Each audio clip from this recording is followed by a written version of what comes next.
Okay, UCLA.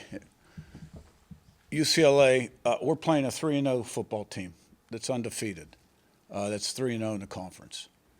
Since they have retooled their staff and now have their new defensive coordinator and offensive staff in place. Very impressive football team, okay?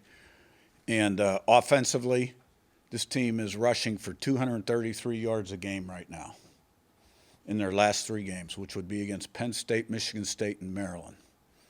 Okay? Time of possession, 36 and a half minutes. That means the other team has the ball 23 and a half minutes. 50% on third down, 70% on fourth down. They've gained 2 possessions with 2 fake punts. So they're keeping the ball away from the other team. They're starting fast, outscoring people in the first half 58-17. Okay, averaging 33 points a game. And defense, a lot of different personnel packages, really try to keep you off balance, really impressed with what they do. When you get outside of normal down and distance situations, you see a lot of stuff. They got about 7 personnel packages, a variety of blitzes, pre-snap looks with linebackers mugged to try to confuse the quarterback a little bit. And they're a rejuvenated football team. And led by a talented quarterback who really has a quick body and a live arm and has made some big plays with his legs also. Really good skilled people and, a new offensive design, so to speak. So, we're playing a 3-0 football team at home this Saturday at 12 o'clock. Michigan State, good conference win. Offense scored touchdowns their first 5 drives. The first 2 in the third quarter were great to see. They're all great to see. Defense shut them out the last 38 minutes of the game till, at the end we had quite a few of the starters out. They kicked the field goal at the end. We didn't get off to the greatest start. Michigan State had 2 possessions. We had 1 possession, and there was 9 minutes left in the second quarter. So at that point, every play was going to be really important. But we did a great job of adjusting and playing a little better. And, 2/3 of the game we pitched a shutout. So special teams, we had a 22-yard punt return, made all our extra points, field goal.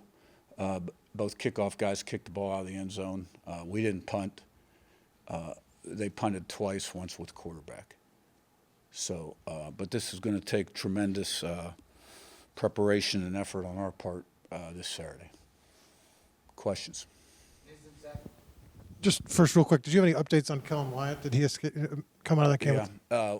Wyatt suffered a knee injury. Pass rushing, was engaged with the offensive tackle, got his leg extended, came down a little funny. Right now it looks like a long-term injury, and I'm not sure if we'll see him the rest of the season or not.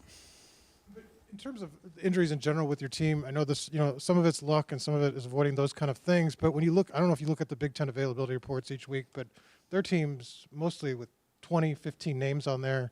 You guys have avoided that. You've talked about your practice plan. But was there like a season where you did have a lot of injuries that changed you to kind of reevaluate things? Like when did this kind of start? And is there anything specifically that you credit Derek Owings for doing with his training to sort of avoid some like the soft tissue stuff that, you see these reports. Yeah, I think Derek is key on the soft tissue stuff because even, way back, JMU, for instance, we had our share of hams. And then, when we hired Derek, that first year we had a couple, and we discussed it. He did a lot of research on it, too. And we've had very few soft tissue things. A lot of the knees that occur nowadays can be non-contact. And not much you can do about it. It's outside your control. But I've always been a relatively short practice guy. My practices probably have gotten shorter, even shorter, through the years. And we do everything we can to prepare the team fully, but keep them fresh and healthy. Nico Iamaleava, I guess, just like, have you seen, obviously, different play caller and maybe structurally trying to do some different things? Have you seen them use him in different ways that have really kind of unlocked maybe that dual threat ability that he's shown through this 3-0 stretch? Well, I mean, truthfully, everything we're watching right now is offensive. Their offense is the last 3 games. I haven't watched any of their offense prior to that, except for maybe what I saw on TV. And the defense really is 4 games old. But, at that point, the offense had not changed. So we're focusing in on the last 3 games with the people that are pushing the buttons and calling the shots right now. Nico can really spin the ball. He can make all the throws. He's got a really quick release. He's got a live body, a really quick body. And, that's why you've seen some of the long games out of the pocket with him. Coach, you mentioned also after the game we talked about it, but you mentioned the defense got off to a little bit of a slow start. Michigan State was doing some things. After watching film, anything you guys pinpoint? I mean, obviously they get some credit too, but anything that you guys saw that you could do different? From my perspective, we had a great second half against Oregon, and the whole theme was our response and doing what you got to do. And I just don't know that we really answered the bell right away. And I think we did. The first 2 plays we had them bottled up. And then they had a 3rd and 13, and we had a guy make kind of a poor decision, bid on a 6-yard route, and turned a deep one loose. If we could have gotten off the field there. And then, we had a missed assignment on their touchdown pass into the bench. And, we had some missed tackles. There were a couple other missed assignments in the back end. Not misalignments, but just missed assignments. And once we got that tightened up, we were better. But it wasn't our A game. But, we had a lot of A games here. I think we've given up, 6 or 7 touchdowns all year. So. Coach Stephen Daly has come in and played really nicely in a reserve role.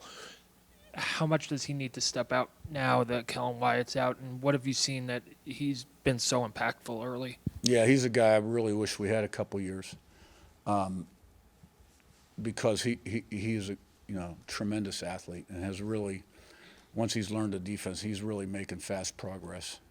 He's got size, strength, speed, suddenness, and he plays hard. And he was our player of the game on defense last week, and he'll take on even more of a role now. Yeah, Curt, the elite quarterback success you guys continue to have, regardless of the quarterback changes, offensive line changes, receivers changes, how are you able to do that? How are you able to sustain that over a decade or whatever it's been? Well, you got to have good people in your organization, coaches and players. And we've had good talent on offense, right? And the quarterbacks have all been a little bit different. We've played with the true dual guy. And you just design around the quarterback's strengths and the offensive strengths. And, I'm a big believer also that before you can win the game, you got to make sure you don't lose it. So we've done a nice job of protecting the ball and being balanced with the run and the pass in all those years. We've never been, tilted heavily one way or the other. And, I think Coach Whitmer's done a tremendous job developing Fernando, and Fernando wants to be a great player. And, he gets the most out of every day and every rep. Coach, what were the conversations and process like with Scott Dolson and getting that extension, and how that kind of showed his commitment to you and the football program? He just walked in he comes in every Thursday and we chat about the game. And he popped in right before the player meetings on either Tuesday or Wednesday. I can't remember. I was watching tape. I was really consumed with prep. And he popped in for about a minute and a half and said, "This is kind of what we'd like to do. Is it okay if we call your representative?" And I said, "Sure, that'd be great." And within 48 hours, 36 hours, it was done.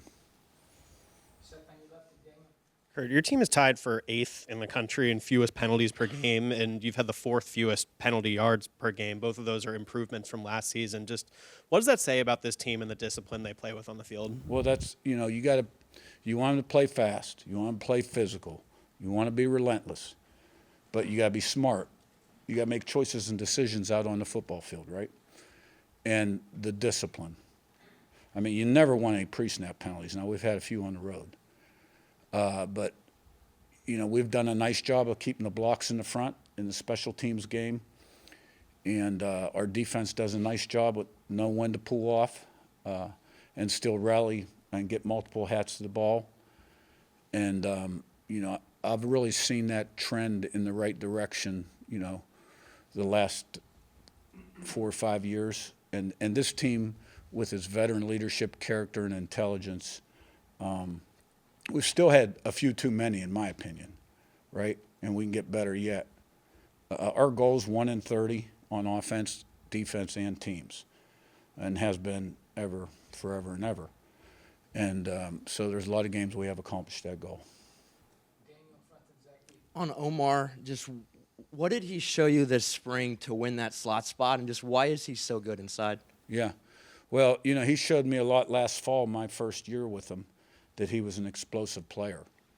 And, you know, Miles Price and Keyshawn Williams are both playing in the NFL right now, and they split the duties in the slot, and there was a void there. And we gave everybody an opportunity in spring ball. We stuck EJ in there, Surratt in there, Cooper in there. There were new transfers we stuck in there.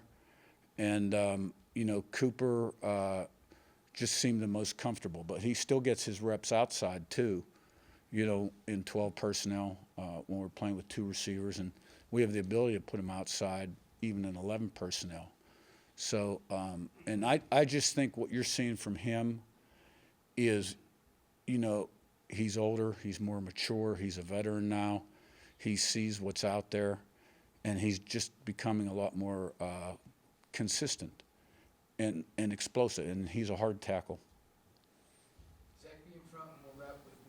You talked about the missed assignment in that Michigan State game. How much progress have you seen the secondary make as the season's gone on? Since Kennesaw, Oregon, Illinois, you know, we still had a couple. Iowa, we were pretty good. We had a big one against Oregon. And then last week, you know, the touchdown was between the defensive end and the corner. And it was more on the end. And then we had a couple, you know, with the safety in the corner where they got some chunks. So it's improved. But, I mean, what you did in the past, your past actions, all they do is create habits. And you're trying to create great habits. But you got to do it every day still, too, regardless of what you did in the past. And, you know, we still have to communicate a little with more urgency, get aligned a little quicker, play with a little more urgency at some spots. And we have it in us. We just got to do it. Coach, last year, as you guys had a lot of success winning the playoff, you talked about how it impacted recruiting, how it kind of opened some doors. Obviously, you're having more success this year. You just got the contract. Have you seen that really carry over and keep going and even get bigger this season as you guys continue to win? Yeah, we've had a lot of doors open up the high school route for sure. And, you know, the portal thing really doesn't even open until January 2nd unless, you know, a head coach has been let go and players going into portal. And, you know, that's my thing right now because you just don't get off the portal in 1 year or 2 years. You know, there's going to be portal needs this year. And the rules the way they are right now, I really don't I hope we take a good hard look at what we're doing. I don't quite understand. All these players are making decisions pretty much at the end of November, what they're doing. And then the whole month of December is dead. And, like, well, you're supposed to do those 30 days, right? You know other people, right? And, you know, and the spring portal's been valuable for us, too. Look at who we picked up, you know, that first year. C.J. West, Pons, Tucker. Last year, Daly, Wyatt. So I'm not a big fan of what we're doing. And to me, having a January 2nd portal date, and some school, like we start school January 9th. doesn't make a lot of sense. And I don't think the rules should be changed for 2 or 3 coaches that really had a problem with it because they were still playing. One guy lost his backup quarterback. You know, I mean, I think you got to look at the other schools, the other 75 or how many there are P4 schools also. All right, thanks, guys. Thanks.